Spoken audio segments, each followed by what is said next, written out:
আসসালামু আলাইকুম।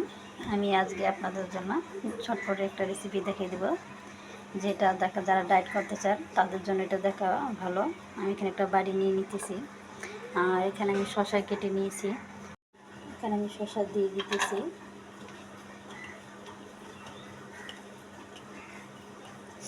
মরিচ পেঁয়াজও দিয়ে দিতেছি একসাথে।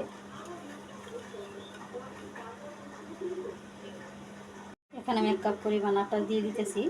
আটাটা তো জানেন, যারা ডায়েট করে তাদের জন্য আটা রুটিটা কত ভালো। এখানে আমি লবণ দিয়ে দিতেছি, স্বাদ মতো লবণ দিতেছি। যারা যে পরিমাণ লবণ খাবেন তারা ওই পরিমাণ দিয়ে নেবেন। আর একটু দিয়ে দিতেছি। এখানে আমি একটু মরিচের গুঁড়ো দিয়ে দিতেছি। যাদের কাছে যে মরিচ আছে তারা ওইটাই ব্যবহার করবেন। এখানে আমি একটু জিরা গুঁড়ো দিয়ে দিলাম। আমি এখানে পানি অ্যাড করে দিতেছি এটার সাথে। এটা আপনি দেখে সুন্দর করে মেখে নেবেন।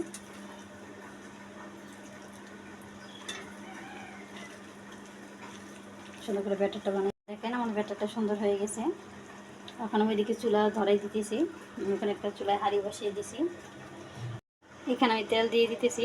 তেল দিয়ে এখানে একটু ব্রাশ করে নিব সুন্দর করে। এটা গরম হইলে আমি এটা তারপর দিয়ে দিতেছি। এখানে আমার তেলটা ব্রাশ করা হয়ে গেছে, আমি এটা ঢেলে দিতেছি।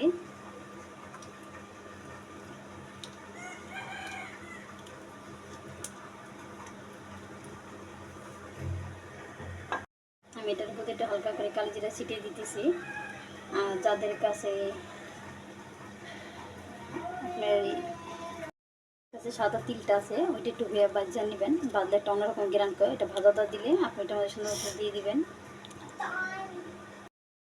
দেখেন আমি এটা উল্টে ফেলেছি, উল্টে দিয়েছি। আপনারা এভাবে উল্টে দিবেন। দেখেন আমার হয়ে গেছে। এটা আমি উল্টে দিয়েছিলাম। এখন এটা চুলা থেকে নামিয়ে নিব। আর আপনাদের যেভাবে মনে চায় আপনারা এভাবে করবেন। একটা চাইলে আপনারা এভাবে কাটতে পারেন। আমি এটা এখন গোল করে নিব। দেখেন আমার এটা উল্টানো হয়ে গেছে। এটাই ভাব ফিরছিল। আর দেখেন কালারটা কত সুন্দর আসলে সফট হয়েছে। এখন আমি এটা সুন্দর করে উল্টে নিতেছি। দেখেন এটা হয়ে গেছে। এটা এখন কেটে নেবো। আপনার চাইলে এটা এভাবে রাখতে পারেন, কিন্তু আমি এটা কেটে নিয়ে দিব। দেখেন আমি নাস্তাটা কেটে নিছি, আপনাদের বিকালে ঝটপটের নাস্তাটা। আপনাদের যদি ভালো লাগে আমাকে একটু সাবস্ক্রাইব করে আমার পাশে থাকবেন, আমি যেন আপনাদের তো আল্লাহর মতো এগিয়ে যেতে পারি। আপনারা যে যেখানে বসে থাকবেন সবাই সুস্থ থাকবেন, ভালো থাকবেন।